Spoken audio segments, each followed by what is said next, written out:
नमस्कार, मैं हूं कुंवर आरिफ अली खान। उत्तर प्रदेश अलीगढ़ एएमयू छात्रों ने 6 दिसंबर की तारीख को काली पट्टी बांधकर काला दिवस के रूप में मनाया है। दरअसल छात्रों ने अपने हाथों पर काली पट्टी बंधी थी। आज के ही दिन 6 दिसंबर 1992 को बाबरी मस्जिद को ढाया गया था, इसीलिए एएमयू के छात्रों ने काला दिवस के रूप में मनाया। क्या कहना चाहते हैं, क्या मकसद था आज लोग छात्रों के हाथों पर काली पट्टी ली गई? देखिए, अलीगढ़ मुस्लिम यूनिवर्सिटी का स्टूडेंट्स पूरे हिंदुस्तान के सिटीजन्स को, गवर्नमेंट को ये मैसेज देना चाहते हैं कि जो 1992 में 6 दिसंबर को हुआ वो गलत हुआ। मस्जिद थी, मस्जिद शहीद की गई और सुप्रीम कोर्ट का ये आदेश आने के बाद साफ क्लियर हो गया कि आर्कियोलॉजिकल सर्वे ये कहती है कि वहाँ कोई मंदिर नहीं था, कोई स्ट्रक्चर नहीं मिला। फिर भी जिस बुनियाद पर भी हो, सुप्रीम कोर्ट ने जो फैसला दिया उसका सम्मान करते हैं, उसके वर्डिक्ट का सम्मान करते हैं। लेकिन हम ये कभी नहीं भूल पाएंगे कि वो मस्जिद थी, मस्जिद तोड़ी गई, मस्जिद शहीद की गई, मस्जिद तोड़कर मंदिर बनाई गई। और मस्जिद तोड़ने के बाद जो 2008 में जो रिपोर्ट पेश की गई उसमें बहुत से लोगों को इसका FIR हुआ, नाम दर्ज हुआ, लेकिन इंसाफ मुसलमानों को नहीं मिला। जो मस्जिद तोड़ने वाले थे मस्जिद बरी हो गए और फिर हम एक मस्जिद गवा चुके।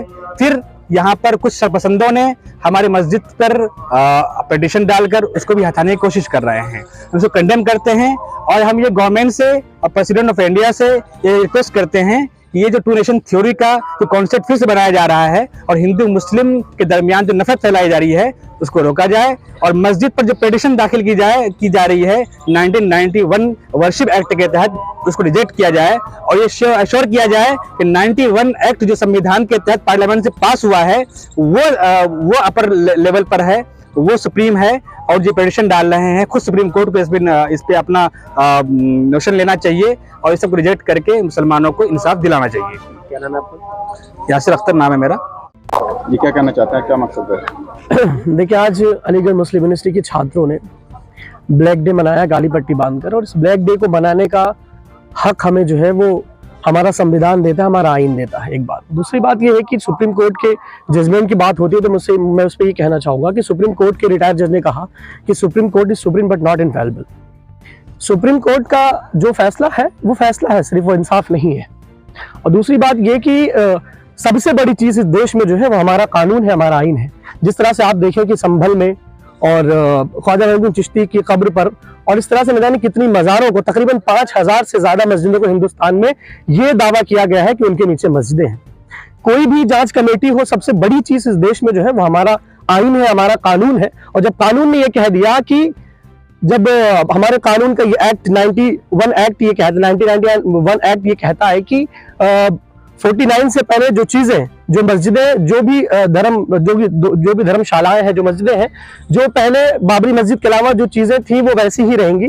तो ये फिर कौन लोग निकल आए हैं जो हिंदुस्तान, हमारे इस देश का माहौल खराब करना चाहते हैं, उस पर टुच्ची सी सियासत करना चाहते हैं। सबसे पहली बात ये।